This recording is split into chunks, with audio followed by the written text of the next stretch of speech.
우리 함께 자신의 신앙을 고백하며 수요 예배로 하나님께 나아가겠습니다. 나는 전능하신 아버지 하나님 천지의 창조주를 믿습니다. 나는 그의 유일하신 아들 우리 주 예수 그리스도를 믿습니다. 그는 성령으로 잉태되어 동정녀 마리아에게서 나시고 본디오 빌라도에게 고난을 받아 십자가에 못 박혀 죽으시고 장사된 지 사흘 만에 죽은 자 가운데서 다시 살아나셨으며 하늘에 오르시어 전능하신 아버지 하나님 우편에 앉아 계시다가 거기로부터 살아있는 자와 죽은 자를 심판하러 오십니다. 나는 성령을 믿으며 거룩한 공교회와 성도의 교제와 죄를 용서받는 것과 몸의 부활과 영생을 믿습니다. 아멘.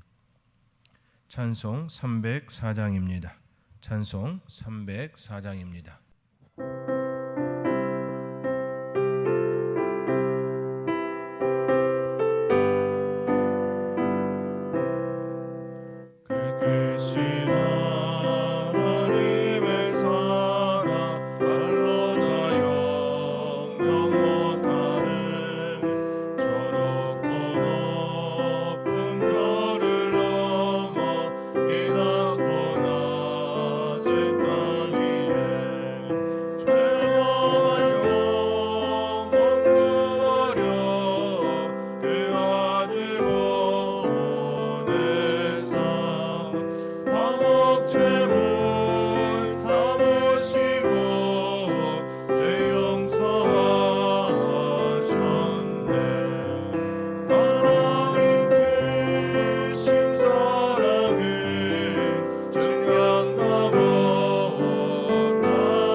수요예배 주시는 하나님의 말씀은 요한계시록 5장 1절에서 8절의 말씀입니다.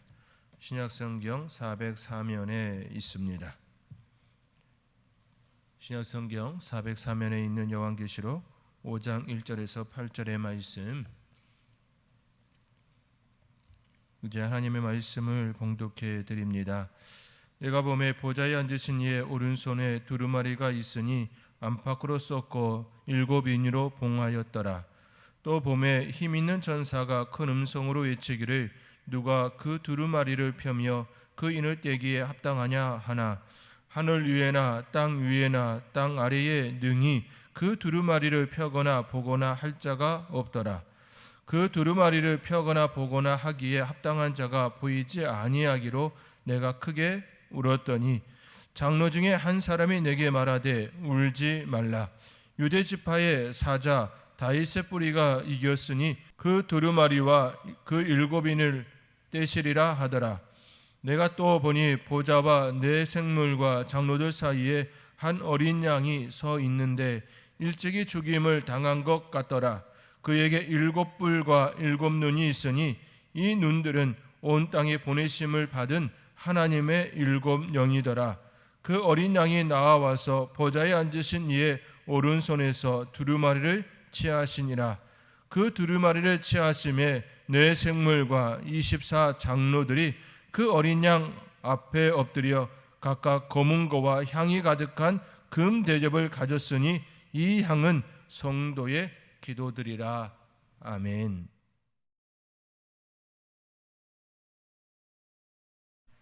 샬롬. 주님의 이름으로 문안드립니다. 늘 하나님의 은혜 가운데에 더위 속에서도 코로나19 속에서도 승리하는 복된 성도님들이 되시기를 주님의 이름으로 축복합니다.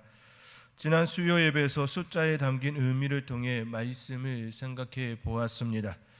여러분의 기억을 위해 잠시 대감기를 하면 숫자 4는 동서남북 사방을 가리킨다는 말씀을 드리며 내 생물에 대해 살펴보았습니다.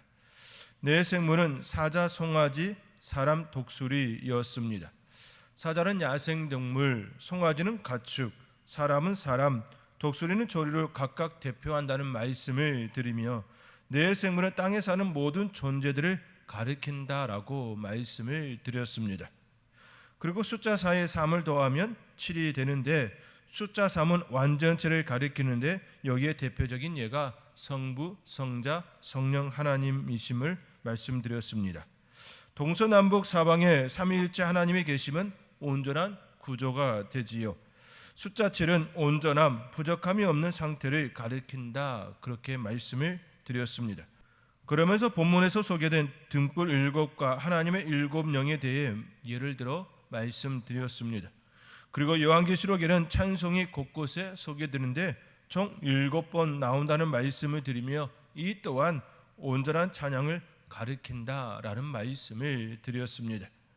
오늘 본문에서도 6절 하반절 말씀에 그에게 7뿔과 7눈이 있으니 이 눈들은 온 땅에 보내심을 받은 하나님의 7영이더라. 여기에도 숫자 7이 등장하지요. 7뿔과 7눈을 가지신 분은 하나님의 어린 양을 가리키고 있습니다. 바로 하나님의 아들 예수 그리스도이시지요. 7뿔과 7눈을 가졌다는 것은 능력과 전지성을 일컫습니다. 구약 성경에서 뿔은 능력, 권세, 힘을 상징합니다. 그리고 눈은 통찰력, 인지 능력을 가리킵니다. 여기에 숫자 7과 함께 사용함으로써 온전한 능력과 모든 것을 꿰뚫어 보시는 통찰력을 가지신 분임을 소개합니다. 하나님의 아들 예수 그리스도는 모든 것을 아시고 모든 것을 행할 수 있는 전지전능한 분이십니다. 그분을 7뿔과 7눈이 있으니라는 매우 짤막한 이 문장 속에 그 의미를 담은 것이지요. 사랑하는 성도 여러분, 7뿔과 7눈을 가지신 예수 그리스도께서는 우리를 위하여 지금도 전지전능하신 그 능력을 사용하길 원하십니다. 그분의 능력은 예나 지금이나 앞으로도 동일합니다. 오히려 이 땅에 오셔서 사역하실 때는 인간의 옷을 입으셨고 가업을 달성해야 했기에 한계가 있었을 뿐만 아니라 참으셔야 했습니다. 그러나 이제는 그 모든 것으로부터 자유함을 얻으셨습니다. 사망을 승리하셨기에 이제는 더 이상 거칠 것도 없습니다. 그분께서 바로 저와 여러분을 위하여 악한 사탄 권세로부터 지키시길 원하시고 보호하길 원하십니다. 그 은혜 안에 머물며 날마다 승리하시는 복된 성도님들이 되시기를 주님의 이름으로 축원드립니다. 제가 오늘 본문 말씀을 통하여 여러분과 함께 깊이 묵상하기를 원하는 것은 오늘 제목에서 엿볼 수 있듯이 사자와 어린 양으로 비유되신 예수님에 관한 말씀 묵상입니다. 오늘 본문에서 예수 그리스도를 동물로 비유하여 나타난 말씀이 5절과 6절의 말씀입니다. 5절에서는 사자로, 6절에서는 어린 양으로 비유되었습니다. 5절의 말씀입니다. 장로 중에 한 사람이 내게 말하되 울지 말라. 유다 지파의 사자 다윗의 뿌리가 이었으니 그 두루마리와 그 7인을 떼시리라 하더라. 지금 사도 요한이 봉인된 두루마리를 풀 수 없어서 울고 있습니다. 울고 있는 그에게 장로 중에 한 사람이 다가와서 울지 말라고 권합니다. 그 이유는 7인으로 봉인된 그 두루마리를 유대 지파의 사자 다윗의 뿌리가 이겼기 때문이라고 말씀합니다. 유대 지파의 사자 다윗의 뿌리가 이겼기에 그 봉인을 풀 수 있다라는 말씀인 것이지요. 그렇습니다. 하나님의 아들 예수 그리스도께서 사망을 이기셨습니다. 승리하셨습니다. 사탄을 이기었습니다. 그분께서 풀지 못할 봉인은 없습니다. 그런데 여기서 중요한 부분이 있습니다. 분명 유대 지파의 사자 다윗의 뿌리가 이겼다 그렇게 말씀합니다. 그렇다면 예수 그리스도께서 밀림의 사자처럼 싸워서 이기셨나요? 아니죠. 결코 그렇지가 않습니다. 예수 그리스도께서 이 땅에 오셔서 사자처럼 싸우지 않으셨습니다. 그분은 오히려 매를 맞고 채찍에 살이 뜯겨져 나갔습니다. 사자처럼 사탄을 무너뜨려 이기지 않으셨습니다. 그분은 분명 사자와 같은 존재이셨음에도 사자처럼 싸워 이기지 않았습니다. 그 이유가 무엇일까요? 분명 하나님의 아들 예수 그리스도께서는 사자처럼 싸울 수 있었습니다. 또한 사탄을 이기고 승리할 수 있었습니다. 그러나 하나님의 아들 예수 그리스도께서는 그것을 선택하지 않으셨습니다. 그 이유가 무엇일까요? 왜 하나님의 아들 예수 그리스도께서는 이 땅에 오셔서 사자처럼 사탄을 싸워 이기지 않으셨습니까? 바로 저와 여러분 때문입니다. 죄인들을 살리기 위하여 사자처럼 싸우지 않으셨습니다. 만약 사자처럼 싸우셨다면 사탄은 물리치셨겠지만 죄인들은 구원할 수 없게 되지요. 이 무슨 말인가 의아하게 생각할 수도 있을 것입니다. 사탄을 이겼으면 다 된 것 아닌가? 사탄을 이겼으니 죄인들도 구할 수 있는 것이 아닌가라고 생각하실 것입니다. 죄인들이 사탄에 묶여 있으니 사탄을 무찌르면 죄인들은 풀려나는 것 아닌가라고 생각하실 것입니다. 그러나 그렇지가 않습니다. 죄인들이 사탄에게 묶인 이유는 사탄이 힘이 있어서 묶여 있었던 것이 아니지요. 죄인들이 죄를 지어 죄인이 되었기에 사탄에게 묶인 바 되었던 것입니다. 사탄이 먼저 죄인들을 결박한 것이 아니라 죄를 지었기에 사탄의 결박 아래 묶여 있었던 것이지요. 우리가 죄를 지었기 때문에 사탄의 굴레 안에 있었다라는 말씀입니다. 그러므로 하나님의 아들 예수 그리스도께서 사탄을 이기셨다 할지라도 죄인들은 여전히 자신의 죄에 묶여 있는 상태에 있는 것이지요. 그렇기에 예수님께서는 사자와 같은 능하심을 가지고 계심에도 불구하고 사자처럼 싸우지 아니하시고 6절의 말씀처럼 어린 양처럼 죽으셨던 것이지요. 6절 상반절의 말씀에 내가 또 보니 보좌와 내 생물과 장로들 사이에 한 어린 양이 서 있는데 일찍이 죽임을 당한 것 같더라. 내 생물과 장로들 사이에 한 어린 양이 서 있습니다. 그런데 그 어린 양이 일찍이 죽임을 당한 것 같다라고 표현되었습니다. 사자가 아니라 어린 양입니다. 그것도 일찍이 죽임을 당한 어린 양입니다. 사자는 상대방을 죽이고 무너뜨리며 제압합니다. 그러나 6절에 표현된 양은 죽임을 당한 어린 양입니다. 죽임을 당했습니다. 바로 여기에 구원의 열쇠가 있는 것이지요. 죽임을 당했다는 의미는 억울한 죽임을 당했음을 의미합니다. 억울한 죽음을 당했다면 그 죽음에 대한 보상을 받아야 하는 것이지요.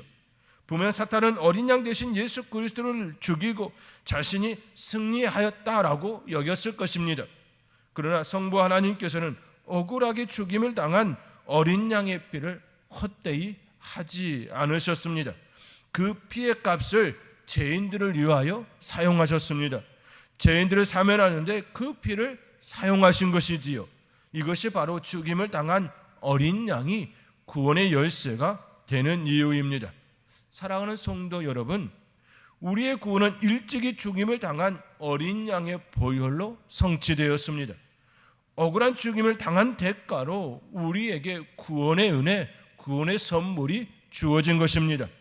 사자처럼 강한 힘과 능력과 권세를 가졌지만 죄인들을 구하시기 위하여서 그 능력과 힘과 권세를 내려놓으셨습니다. 그리고 약하고 약한 어린 양이 되었습니다. 그리고 그 죽음으로 우리를 살리셨습니다. 그렇게 내 생물과 24장로들이 엎드려 9절의 말씀처럼 일찍이 죽임을 당하사 각 족속과 방언과 백성과 나라 가운데서 사람들을 피로 사서 하나님께 들으시고 이처럼 찬양하는 것입니다.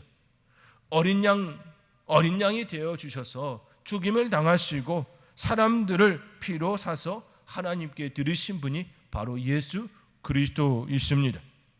그렇게 찬양하는 그 찬양의 천사들의 12절의 말씀, 죽임을 당하신 어린 양은 능력과 부와 지혜와 힘과 존귀와 영광과 찬송을 받으시기에 합당하다라고 화답하고 있는 것입니다.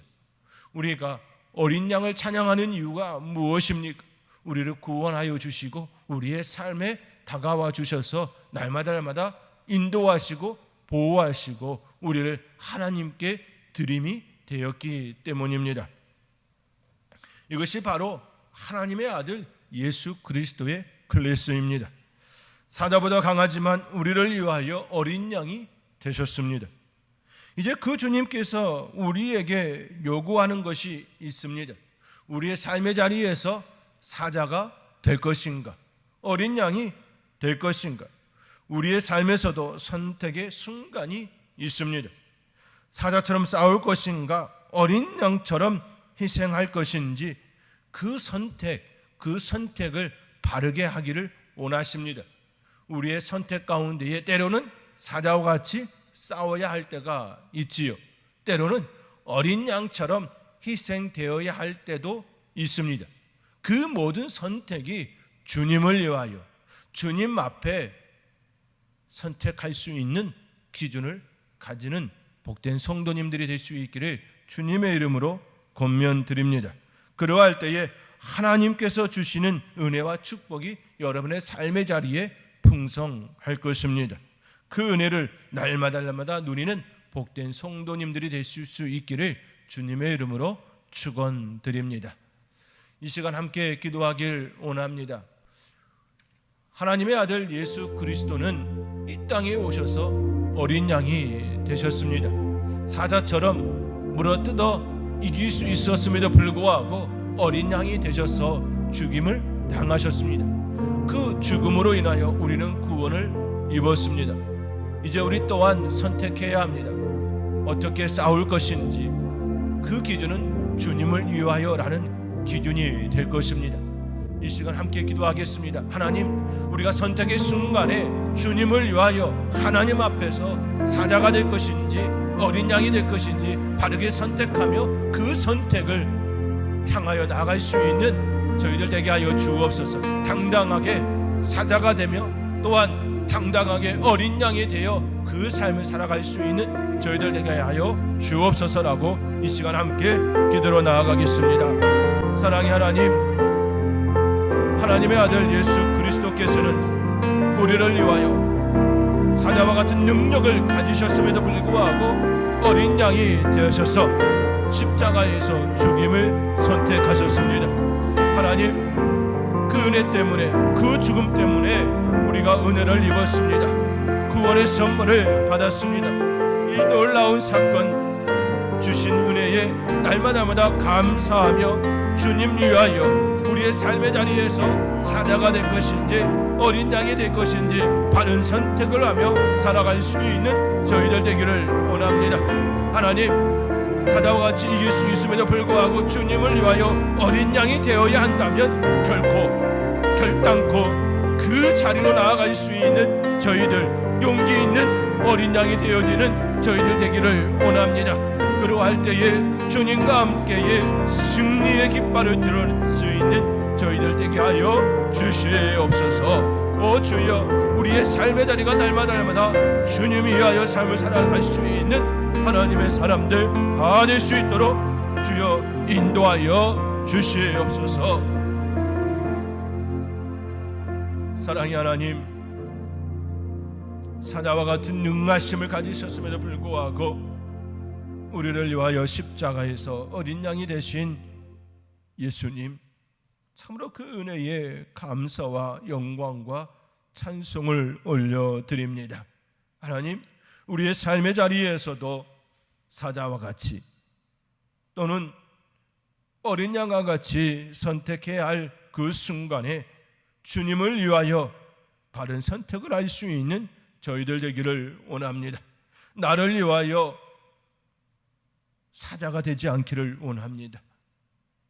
하나님, 주님을 위하여 때로는 사자가 되어지며 때로는 힘이 없는 양이 되어지는 우리의 삶의 선택이 되기를 원합니다.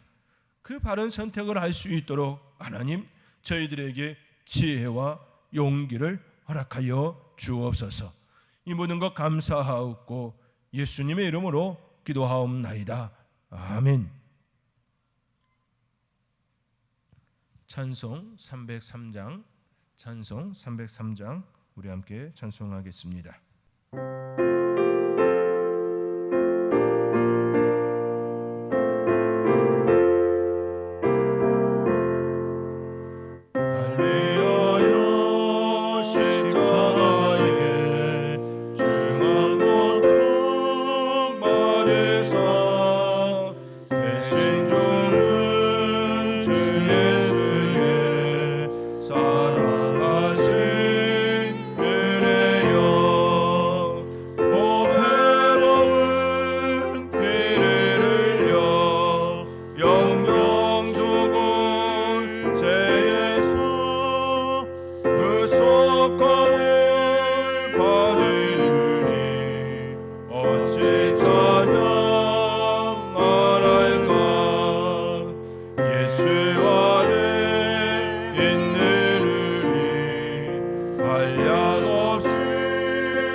더위가 계속 진행되고 있습니다. 폭염 속에서도 늘 건강을 잘 지키며 하나님과 가까이 하는 복된 성도님들이 될 수 있기를 주님의 이름으로 축복합니다. 교육부서 여름 사역이 계속 진행되고 있지요. 지난주에는 유치부 여름 성경학교가 진행되었습니다. 이제 아동부, 중고등부, 청년부가 8월 달에 진행될 예정입니다.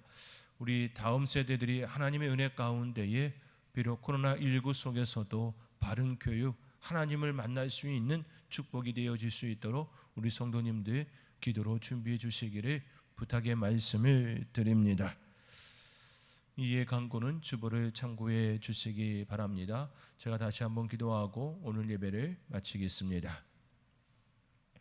이제는 우리 구주 예수 그리스도의 은혜와 아버지 하나님의 무한하신 사랑과 성령님의 보호 인도하심이 어린 양이 되셔서 우리를 위하여 일찍 죽임 당한 그 은혜를 사모하며 나의 삶의 자리에서도 그 은혜 가운데 승리의 삶을 살아가리라. 주님 위하여 때로는 강한 모습으로 때로는 약한 모습으로 나아가리라 다짐하며 머리 숙인 성도님들 위해, 그들의 가정과 자녀들 위해, 선도교회 위해 영원토록 함께 계시기를 간절히 축원하옵나이다. 아멘.